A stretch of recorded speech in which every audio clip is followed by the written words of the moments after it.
महाराष्ट्रामध्ये शिवसेनेच्या मंत्र्यांना बदनाम करण्याचं षडयंत्र चालू आहे. जर सामाजिक खात्यामधून जर तुम्हाला निधी वळवता येत असेल, तर राष्ट्रवादी काँग्रेसचे जी मंत्री आहेत त्यांच्या खात्यातून वळवा ना तुम्ही. म्हणजे आमच्या मंत्र्याच्या खात्यात पैसे नसले पाहिजे. म्हणजे उद्या निवडणुकीमध्ये, इलेक्शनमध्ये लोकांनी त्यांच्या मतदारसंघामध्ये त्यांच्या अंगावर गेलं पाहिजे आणि पर्यायीनं एक शिवसेनेचा आमदार, दोन शिवसेनेचे आमदार कमी झाले पाहिजे. हे षडयंत्र रचताय तुम्ही आमच्यावर. यापूर्वी तुम्ही 7,000 करोड रुपये बाजूला काढले सामाजिक न्याय विभागाचे. आता 425 करोड रुपये तुम्ही बाजूला काढले. म्हणजे दलितामध्ये असणाऱ्या 59 जाती एससी मधल्या या जातीच्या तोंडाला तुम्ही पानं पुसताय आणि निवडणुकीच्या काळामध्ये आपण काय घोषणा देताय.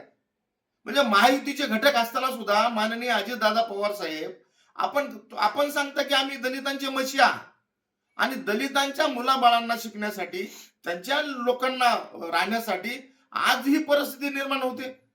सामाजिक न्याय मंत्र्याला जर आज पत्रकार परिषद घेऊन हे जर सांगावं लागत असेल की माझं खातं बंद केलं तरी चालेल, ह्याला जबाबदार कोण? माननीय देवाभाऊ आपणही लक्ष घालणं गरजेचं आहे ना.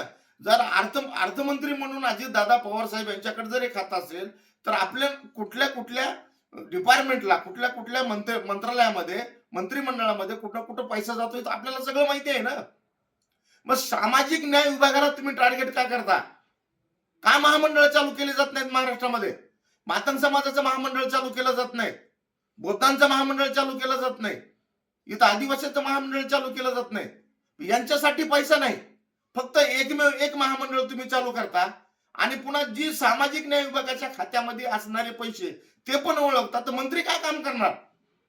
हे जाणून बुजून एका शिवसेनेच्या मंत्र्याला बदनाम करण्याचं महाराष्ट्रामध्ये षडयंत्र रचलं जातंय. हे आम्ही हाणून पाडू. कारण महायुतीचे घटक म्हणून आम्हाला खाली काम करताना त्रास होतोय. आज आपण गाव तिथं आपण छोटस इथं भवन उभं करणार आहोत, त्याला पैसा कुठून येणार आहे? बाहेरगावी दलितांची मुलं बाळ शिकायला चालतात, त्यांना पैसा कुठून येणार आहे? जर सामाजिक न्याय विभागामध्ये पैसाच नसेल तर ही लोक जगणार कशी? या लोकांना न्याय मिळणार कसा? हा आमच्यावर अन्याय केला जातो अर्थमंत्री म्हणून. आपण या महाराष्ट्राचे अर्थमंत्री आहात, आपल्या लक्षात यायला पाहिजे. फायनान्स मिनिस्टर सगळे तुमच्या सोबत आहेत, वळवा ना झिरवळ साहेबांचं तुम्ही. बाकीचे तुमचे डिपार्टमेंट आहेत त्यांच्याकडून वळवा ना तुम्ही.